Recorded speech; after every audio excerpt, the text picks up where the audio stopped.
It was a chilly autumn evening, the kind where the wind bites through your clothes and the darkness settles early, casting long, eerie shadows.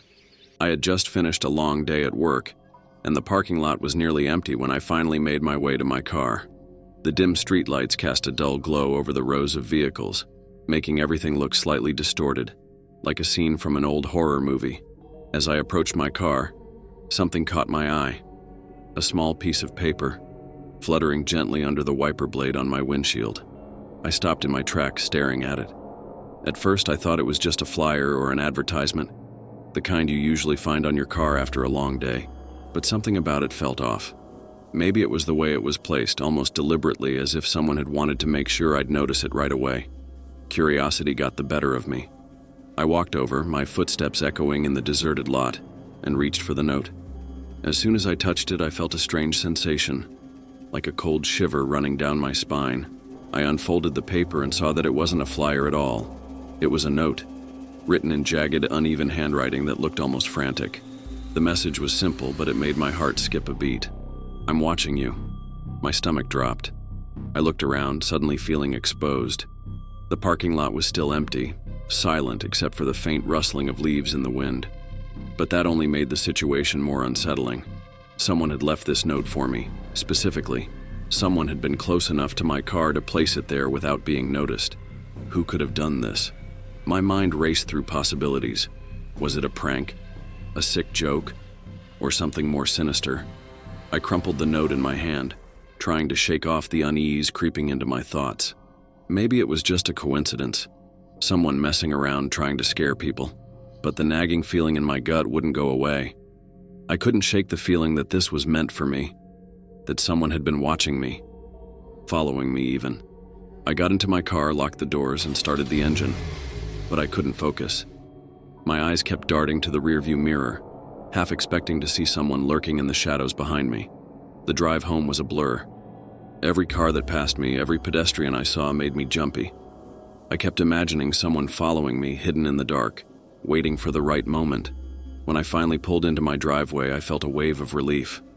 The safety of my home was a comforting thought, but as I stepped out of the car, I couldn't help but glance around, scanning the street for any sign of movement. Nothing. Just the quiet suburban neighborhood, peaceful and still. I hurried inside, double-checking the locks on the doors and windows. But even after securing everything, I couldn't shake the feeling of being watched.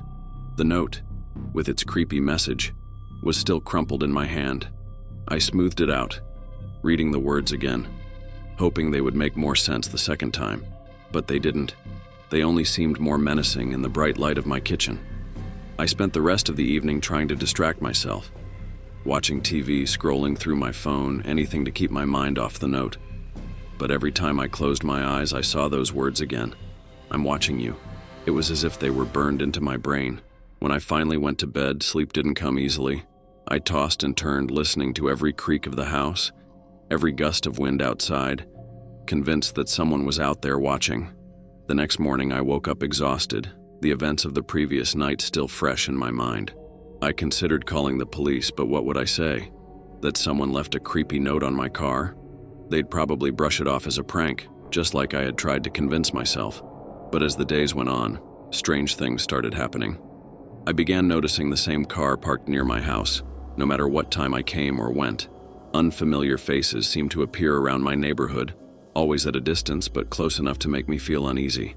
I even caught a glimpse of someone standing at the edge of my yard one night, but when I turned on the lights, they were gone. The fear that had started with that note grew into a full-blown paranoia. I was constantly looking over my shoulder, checking the locks, peering out the windows.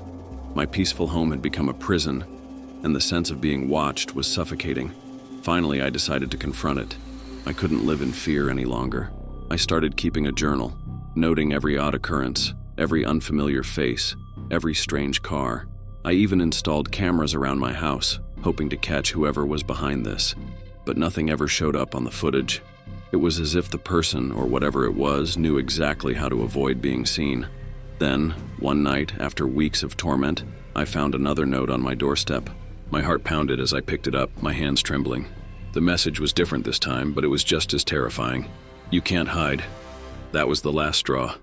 I packed my bags and left, moving far away, trying to escape whatever was haunting me. But even now, in my new home hundreds of miles away, I can't shake the feeling that I'm still being watched. The notes have stopped, but the fear hasn't.